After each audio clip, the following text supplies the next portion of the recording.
2024년 7월 19일 금요일 아침 묵상 하나님께 드리겠습니다. 찬송가 423장입니다. 찬송가 423장.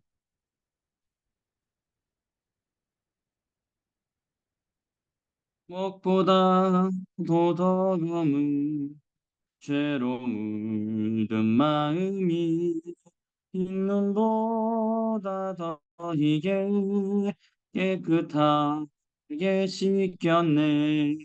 주의 보혈 흐르는데 믿고 뛰어나가. 주의 은혜 내가 입어 깨끗하게 되었네.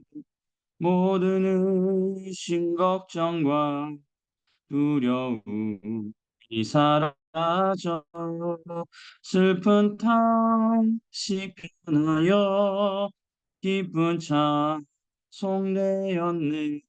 주의 보혈 흐르는데 믿고 뛰어나가. 주의 은혜 내가 입어 깨끗하게 되었네. 세상 부의 영화와 즐겨하던 모든 것 주를 믿는 내게는 분토만 또 못하다. 주의 보혈 흐르는데 믿고 뛰어나가. 주의 은혜 내가 입어 깨끗하게 되었네. 나의 모든 보배는 저 천국에 쌓였네. 나의 평생 자랑은 주의 십자가로다. 주의 보혈 흐르는데 믿고 뛰어나가. 주의 은혜 내가 입어 깨끗하게 되었네. 아멘. 이 아침에 우리에게 주신 하나님의 말씀은 열왕기하 13장 1절에서 13절까지입니다. 열왕기하 13장 1절에서 13절까지 말씀 함께 합독하겠습니다. 유다의 왕 아하시아의 아들 요아스의 제23년에 예후의 아들 요아스가 사마리아에서 이스라엘 왕이 되어 17년간 다스리며 여호와 보시기에 악을 행하여 이스라엘에게 범죄하게 한 느바세 아들 여로보암의 죄를 따라가고 거기서 떠나지 아니하였으므로 여호와께서 이스라엘에게 노하사 아람 왕 하사엘의 손자 그의 아들 베나닷의 손에 넘기셨더니 아람 왕이 이스라엘을 학대함으로 요아스가 여호와께 간구하매 여호와께서 들으셨으니 이는 그들이 학대 받으셨음을 보셨습니다. 여호와께서 이에 구원자를 이스라엘에게 주심에 이스라엘 자손이 아람 사람의 손에서 벗어나 전과 같이 자기 장막에 거하였으나 그 안에서 따라 행하며 또 사마리아의 아세라 목상을 그냥 두었더라. 아람 왕이 요아스의 백성을 멸절하여 타작마당에 티끌같이 되게 하고 마병 50명과 병거 10대와 보병 10,000명 외에는 요아스에게 남겨두지 아니하였더라. 요아스의 남은 사적과 행한 모든 일과 그의 업적은 이스라엘 역대 지장에 기록되지 아니하였느냐. 요아스가 그의 조상들과 함께 잠에 사마리아에 장사되고 그 아들 요아스가 대신하여 왕이 되니라. 유다의 왕 요아스의 제 37년에 요아스의 아들 요아스가 사마리아에서 이스라엘 왕이 되어 16년간 다스리며 여호와께서 보시기에 악을 행하여 이스라엘에게 범죄하게 한 느바세 아들 여로보암의 모든 죄에서 떠나지 아니하고 그 가운데 행하였더라. 요아스의 남은 사적과 행한 모든 일과 유다 왕 아마샤와 싸운 그의 업적은 이스라엘 왕 역대 지략에 기록되지 아니하였느냐. 요아스가 그의 조상들과 함께 잠에 이스라엘 왕들과 함께 사마리아에 장사되고 여로보암이 그 자리에 앉으니라. 아멘.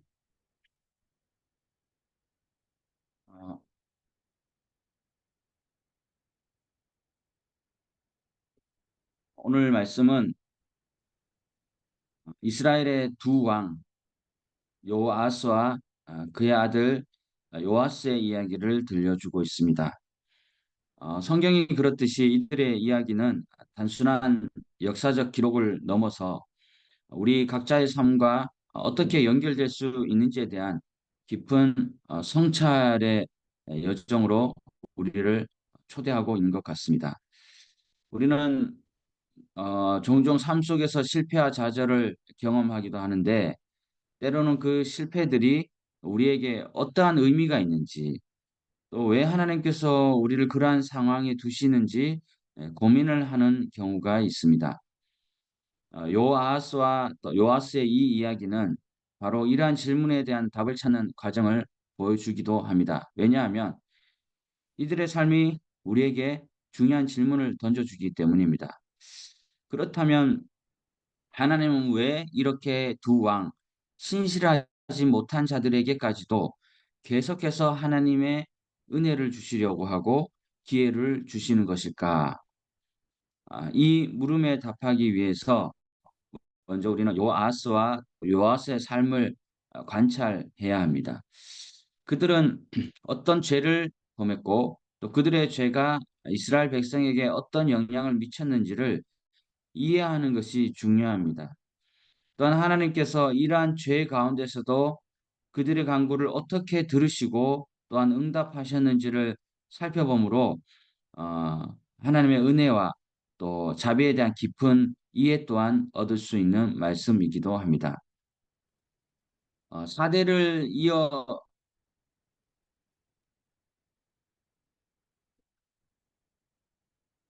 사대를 이어 내려온 아합 왕가의 우상 숭배의 죄를 척결하고 또 이스라엘 왕위에 오른 예후 역시 계속해서 지금 4대를 이어가게 되는데 그 예후 역시 자신의 왕위를 든든히 하고자 하는 욕심에 이끌려서 이스라엘을 여로보암의 죄, 그러니까 금송아지 숭배하고 산당을 짓는 것, 이러한 여로보암의 죄에 묶어두었고 그로 인해 하나님의 진노가 그 땅에 임하게 됩니다.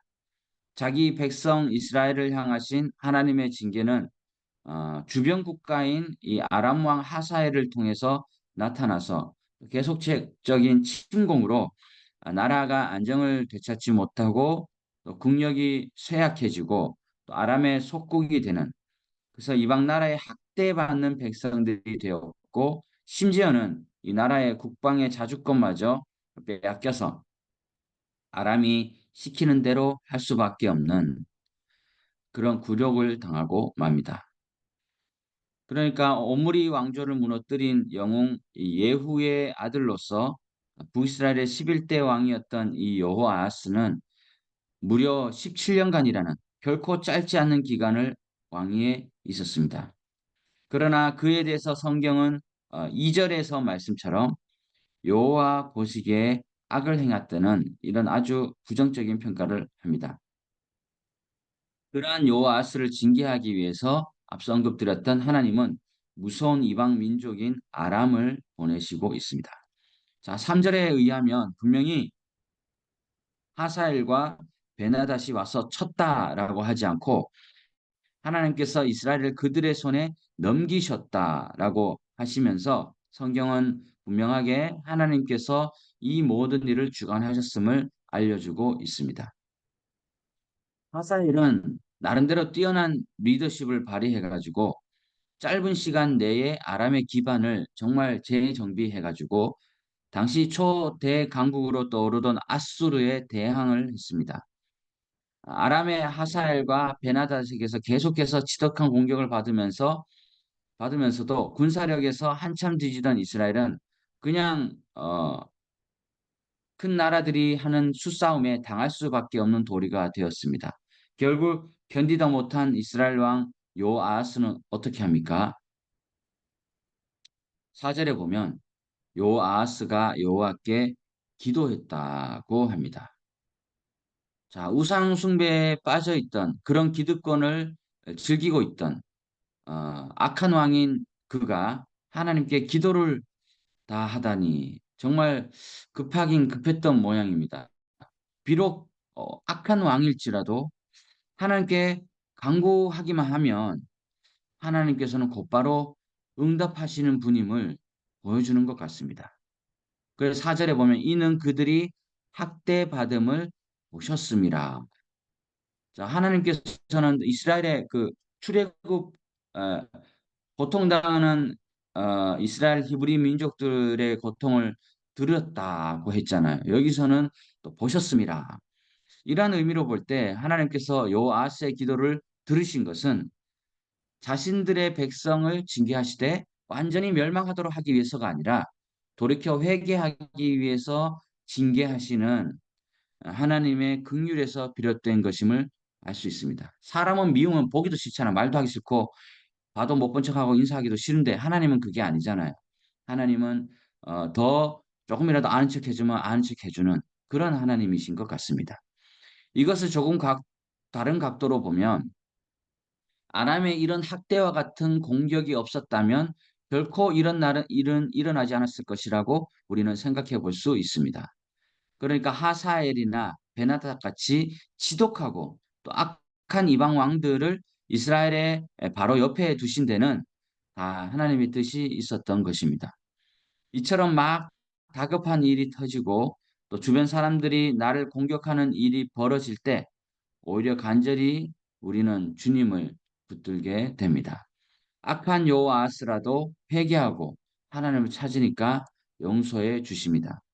5절에 보면 이제 하나님께서 들으셔서 구해 주시는 장면이 나오는데 여호와께서 이에 구원자들을 이스라엘에게 주심에라고 합니다.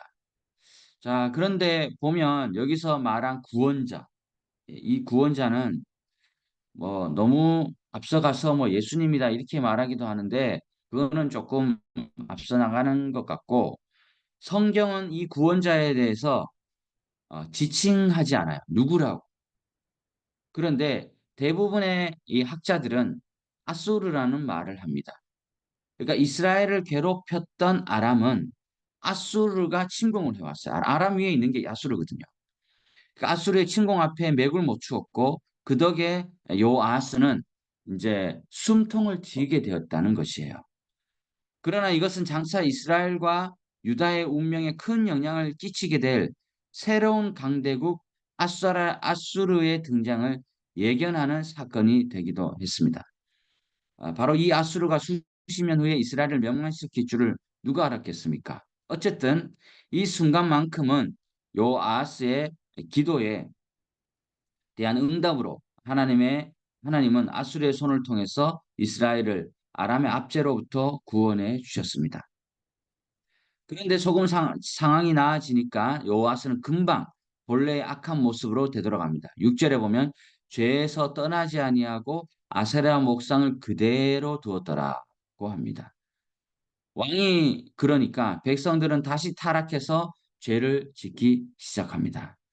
성경에는 이제 그러한 단어가 정확히 나오진 않지만 원래 6절에는 그럼에도 불구하고라는 단어가 들어가야 합니다. 하나님의 구원의 은혜에도 불구하고 요아스와 북이스라엘 백성들이 돌이켜 전심으로 여호와를 섬기지 않고 다시 타락하여 범죄하였음을 강조하는 것입니다. 동네 그 꼬마들 사이에 논쟁이 일어났습니다. 그것은 세상에서 가장 무서운 것이 무엇인가라는 주제였습니다.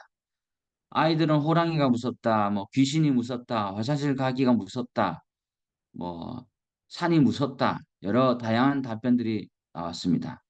시간이 지나도 끝날 줄 모르자 지나가는 아저씨에게 물었습니다. 그 아저씨는 가장 무서운 것이 무엇인지 생각하더니 세상에서 가장 무서운 것은 망각이다. 잊혀지는 것이 가장 무서운 것이다라고 했습니다. 망각이란 이 단어는 경험한 사건이나 물건을 기억 저편으로 밀어 넣어 버리는 것이에요.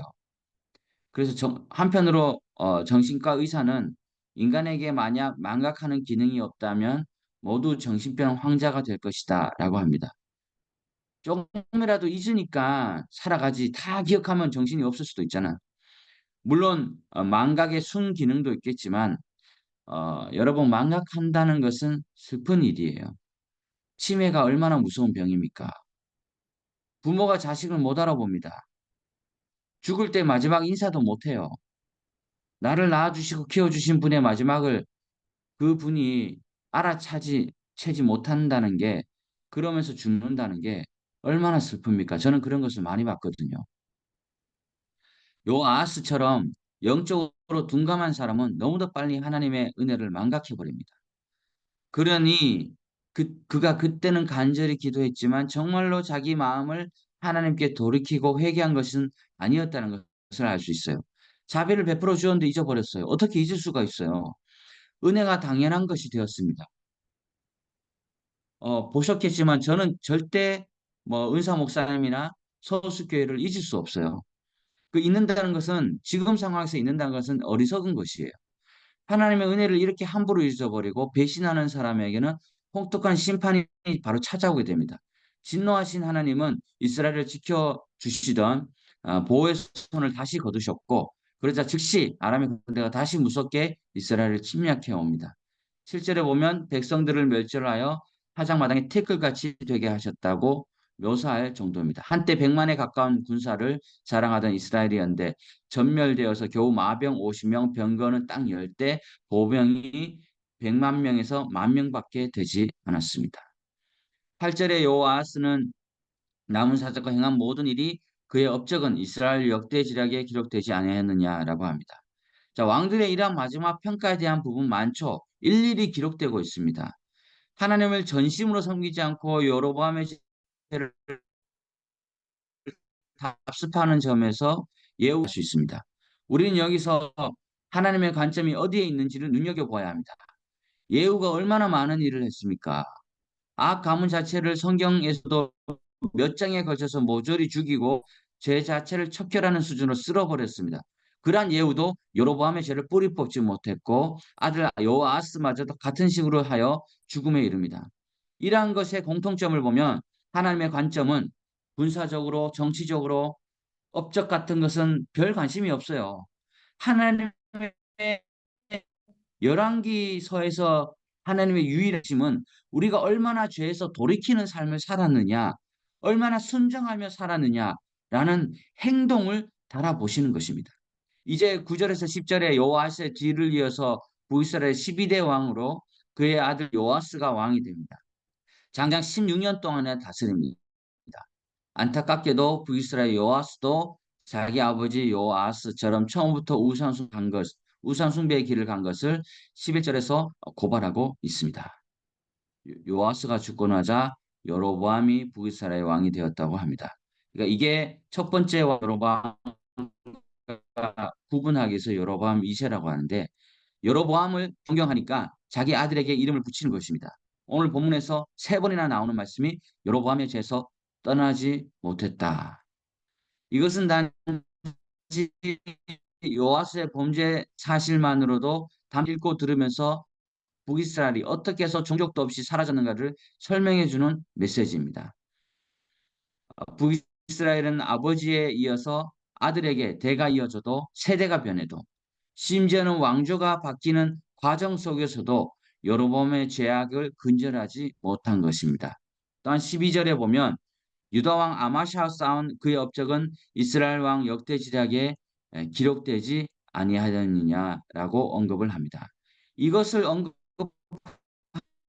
이유는 그 전쟁에서 승리한 것이 요아스의 주요한 업적이었어요. 전쟁에서 이긴 것이 요아스의 업적이었다. 싸움 잘했어요. 지략 뛰어날 수 있어요. 용맹했을 수 있습니다.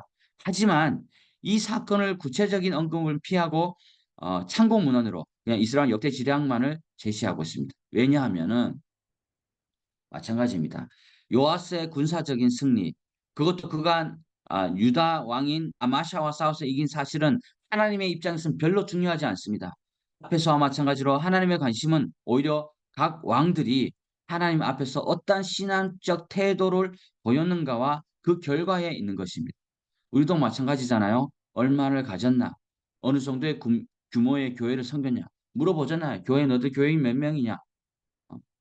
선교지에서 수백억, 심지어 수백억의 건물을 세운다 할지라도 하나님의 관심은 그런 거 있지 않아요. 전쟁 이겼고 뭐 얼만큼 했다 이런 거 있지 않습니다. 우린 또 얼마나 하나님이 하신 것을 자기가 한 것처럼 말하고 있습니까? 그게 인간이에요. 하나님 중심의 신앙과 마음의 동기와 그에 따른 과정이 우리에게도 중요한 것을 우리에게도 말씀하고 있습니다. 구원이란 무엇인가? 하나님의 구원은 단순히 우리를 현재 위기에서 벗어나게 하신 것을 넘어서서 하나님 부름이 구원의 범주에 포함되고 구원의 완성입니다. 하나님의 구원을 통해서 우리는 과거의 실수에서 벗어나서 하나님과의 관계를 새롭게 하고 하나님의 뜻에 따라 살아가는 새로운 삶을 시작할 수 있습니다. 이런 구원의 경험은 우리에게 새로운 희망과 목적을 제공하고 하나님의 백성으로서의 정체성을 강화시키고 있습니다. 그래서 이 하나님의 구원은 진정한 회개와 변화를 요구하고 있습니다. 과거의 실수를 후회하는 것을 넘어서 실제로 정말 삶의 방향을 바꾸고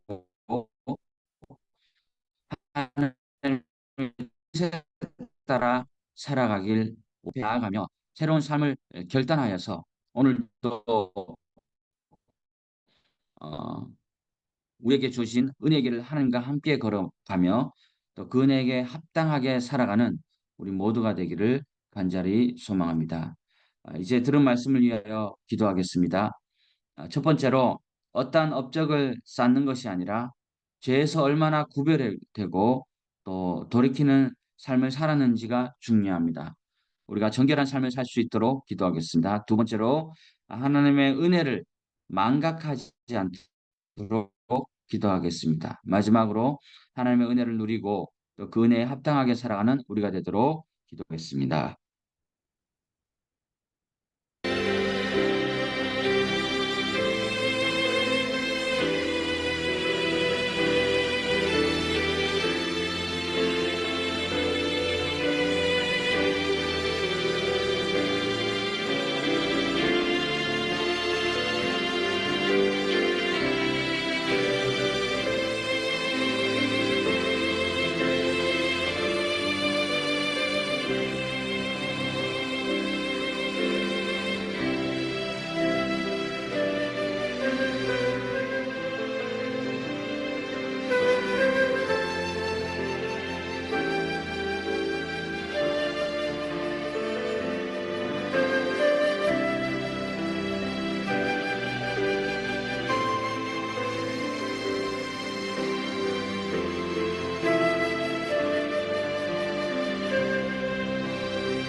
공동 기도 제목을 위하여 기도하겠습니다.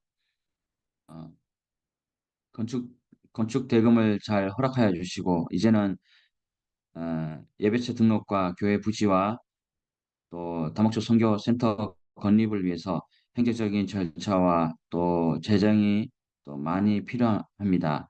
또 이제 8월 안으로 또 설계도도 이렇게 만들려고 하는데 사역 방향에 맞는 아름다운 하나님의 다목적 선교 센터가 잘 건립될 수 있도록 기도하겠습니다.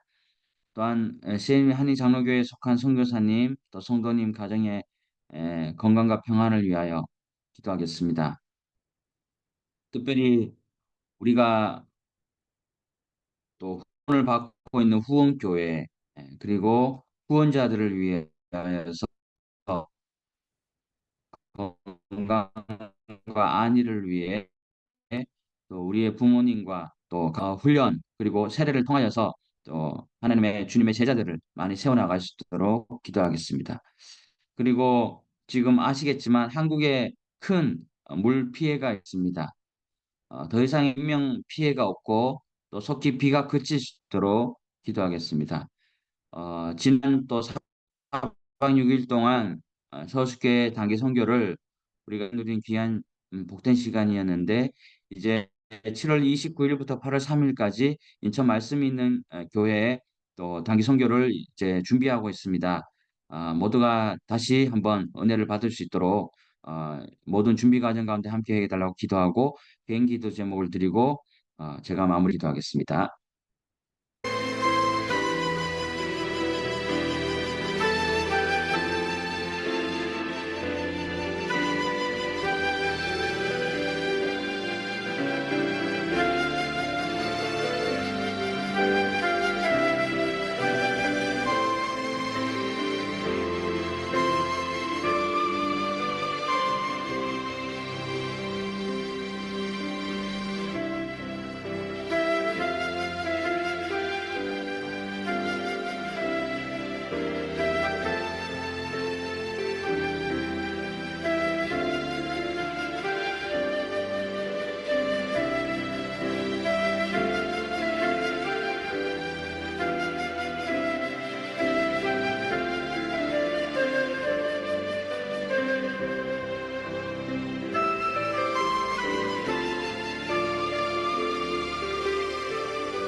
기도하겠습니다. 사랑의 하나님, 지난밤에도 우리의 호흡을 지켜주셔서 잘 자고 이제 이 아침 말씀으로 시작하게 해주심에 감사합니다. 오늘 두 왕의 모습을 보면서 우리의 어떠한 업적보다도 하나님 중심으로 얼마나 죄에서 돌이키며 살아가는가 하나님의 주님을 또 심판 기준임을 보게 됩니다. 주님, 우리가 날마다 주님 앞에서 정 삶을 살아갈 수 있도록 도와주시고, 늘 말씀과 기도로 주님을 생각나게 해주시고, 때마다 일마다 주님의 뜻대로 살아갈 수 있는 선한 지혜를 우리에게 허락하여 주시옵소서. 또한 오늘 하루도 하나님께서 주신 은혜를 누리며 나아갈 수 있도록, 또한 은혜에 합당한 삶을 살아갈 수 있도록 아버지여 도와주시옵소서. CN님 한인 장로교회를 사랑하시는 하나님 아버지, 또한 임창무 목사님을 통하여 또 제2 사역을 허락하여 주시고 건축을 구입하게 주신 절차와 재정적인 것 또 설계가 중요한데 하는 모든 일에 함께 주시어서 아름다운 하나님의 나라를 위해 계속해서 전진하게 부자함이 없도록 함께 해 주시옵소서. 시님 한인 장로교에 속한 성도님, 선교사님들 또 건강과 평안을 위하여 우리가 기도했습니다.